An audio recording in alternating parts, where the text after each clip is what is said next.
Hello, Duke fans. If you are someone who does not like expletives, curse words, or anything that is not in the Bible, please do not listen to the next however long this podcast goes. This is episode 284 of the DBR podcast. I am here. My name is Donald Wine. I have Jason Evans and Sam Klein with us, and we're not going to do any analysis for this. We're doing an emergency podcast right after Duke beat UVA 66-65. So this title might be the only thing that we edit out, but the title for this episode is "Fuck Yeah." This is the biggest game, or at least the biggest win to date this year for the Blue Devils. Jason, I want to go to you first. Me and you, we all were going back and forth with this. We're all fired up. Give me something. So I'll give you this. So like, I'm supposed to be on the post game right now. I'm supposed to be interviewing Coach K and the players. Fuck that. No, well, I'm here. I'm talking to you guys. An incredible game. Clearly, I think, by the way, as great as Duke has played, to do this against a team as good as Virginia, this is the best game of the season so far. Because I've seen Virginia play several times this year. They played really well in this game. This was not, Duke beat a team that was playing just, this was Virginia playing at the top of their game and Duke playing at the top of their game. And what we now know, the top of Duke's game is good enough to beat anyone in the country. Okay, maybe not Baylor and Gonzaga. But yes, this was great. This was great. Just what we wanted. Hey, we talked about this. We said, hey, if we could beat this team, if we could beat UVA, who was a top 10 team by any metrics, by any stats, we could sit there and say that, hey, if you put just about any team in the country in front of us, Duke could beat them. Sam, I know you're fired up. Give me something. I want to go back to the very beginning of this podcast and just repeat what Donald said, which is, hello, Duke fans. That's it. That's my whole statement on this. You guys know, because we were texting about this during the game, but I am so fired up right now after watching that. It was an amazing game of basketball. Can we also step back and say, as great as this is for Duke, as timely as it is for, getting to the end of the season, we've talked about how this is one of the last, this is the last really good team that Duke is going to see before any sort of postseason announcement come out. How great this basketball game was tonight. It was, I know when you look at the box score, you're going to see 66-65, and you might think classic UVA game, but this thing was a back and forth affair. Both teams were hitting shots. The pace was actually, I think, a little faster than it normally is in these games, and like more fast break, more everything in this game. This was an incredible basketball game to watch. It felt like watching a classic ACC contest, and I haven't felt that way about a Duke game in a long time. It was really, I'm glad you mentioned that back and forthness of it. It was like, it's almost appropriate that I'm sitting here watching what was coming on after the game on ESPN, and it's boxing, because these were two guys throwing haymakers back and forth. Every time we would make a shot, they would make a shot. Every time they would make a defensive stop, we would make a defensive stop. Just absolutely back and forth. And Sam, you're right, one of the best Duke games of the year, just from a neutral standpoint. A great basketball game to watch. And Wendell Moore has more bruises from this game than Duke has missed shots. Wow. I mean, what a performance. I want to talk about a couple of the players, and I want to start with Wendell Moore. He did not have the flashiest game, but he was fired up tonight to play UVA, and he laid it out there for Duke. And we have been waiting for guys like him and Jordan Goldwire to step up into that leadership, lead by example kind of role tonight. We saw it from Wendell Moore. We saw it for Jordan Goldwire in a way that we have not all year. Hey, I want to talk about Jamin Brakefield, because with two and a half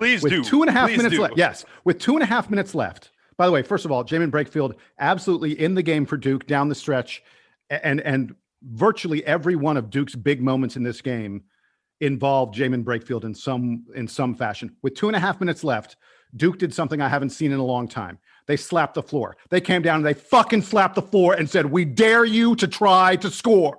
And Jamin Brakefield said, "You're not scoring." He blocked the shot. At the other end, he had that absurd layup for the 3-point play that he didn't hit the free throw, but it doesn't matter. But that was, to me, the turning point in the game. Virginia had the lead. We said, "You shall not score." And they did not score. And then Brakefield came down, that layup was as big a shot as anyone on Duke has hit all season long. And so athletic and yes. And like Jamin Brakefield, all of a sudden, I know that we saw flashes of it in January when he was playing in place of injured Jalen Johnson.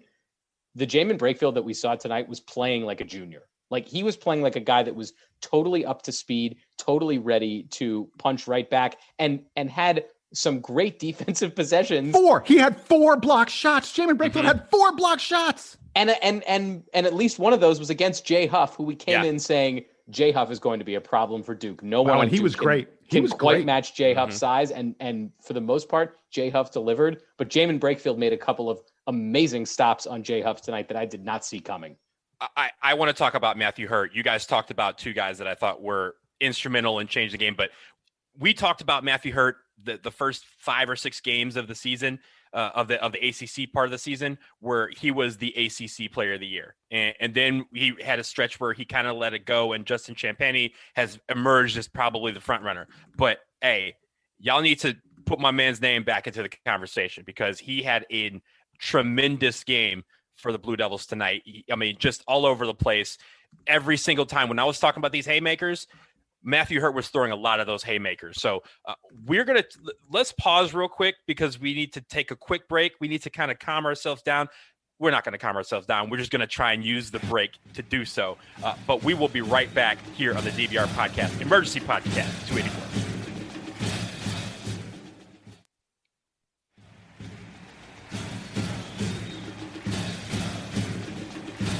Okay, guys, we are back. I told you we were going to try and calm down over the break. We did not come down over the break. That's just what it is when you do it live and you do an emergency podcast.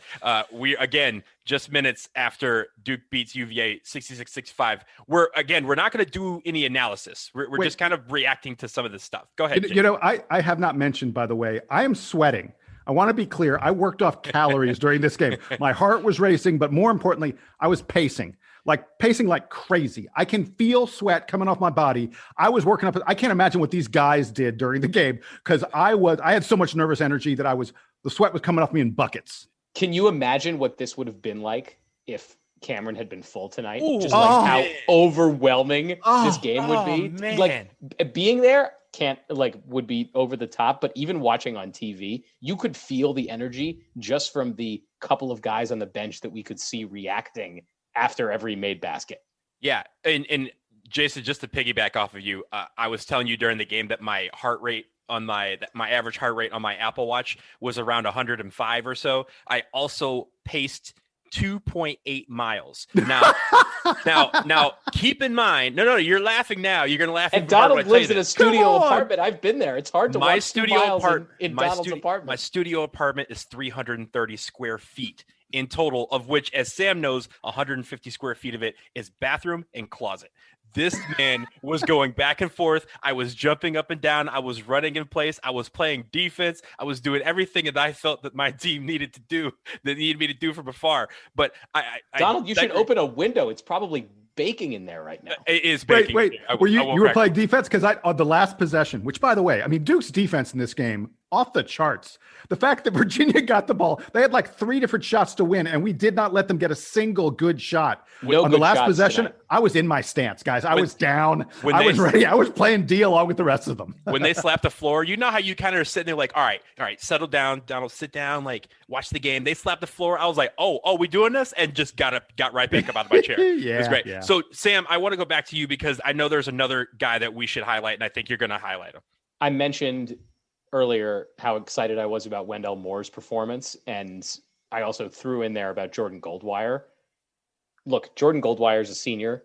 He is not technically the captain, but we can sort of admit, like, he's one of the quote unquote captains of this team, and we know that he's not the most talented guy. He's not a guy that is projected to play in the NBA or anything. So this is it for him. This is his, if that was Justin Robinson's moment last year down the stretch, leading the team at the end of the season, this is it for Jordan Goldwire. And I would love for us to be able to look back and say that this game was the game that catapulted him into being the kind of senior leader that Duke needs to make it back to the NCAA tournament. The defense that Jordan Goldwire was playing tonight was great. He was disrupting passing lanes. He was getting involved. He was moving the ball down the court in the fast break more effectively than I can recall seeing him, and also made a couple of really tricky layups that I know have been tough for him in the past. So tons to look forward to, I think, from this game from Jordan Goldwire.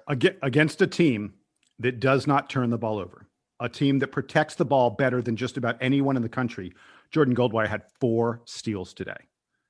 That's in a 1-point tremendous. game. Cannot underrate that. Cannot underrate that at all. He was in a lot of the right places, right? It wasn't like all of them were just him stripping the ball. There were times where he could see the passes coming or see where the lanes were and be right there to make it happen. So I'm really proud of our Blue Devils. I know you guys out there feel the same. I know Jason, Sam, you feel the same way. We're going to be back in less than like 8 hours. We're gonna try and calm down and get some rest. We're not gonna rest. Come on now. We're gonna be wired for a few hours, but we will have a full analysis of this game on the next show. Followed by, of course, we do play Syracuse on Monday, so we have less than a 48-hour turnaround. We don't rest. The team doesn't rest. We will be back to you on episode 285 to preview all of that, to recap everything. But for now, this will conclude this emergency podcast, episode 284. These emergencies are great. We like doing these. Let's have more of these. But until next time, for Jason Evans and for Sam Klein, I am down the line. Duke fan, it's your time. Play us. Go Devils!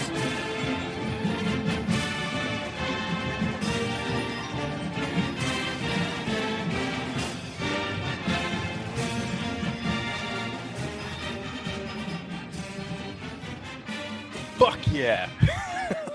Fuck yeah. Let's go. So this is not any analysis. This is going to be like, no, this is yes. This is going to be us just reacting. We can calm down and do this tomorrow and be like, we have a headline for this game. My headline is fuck yeah.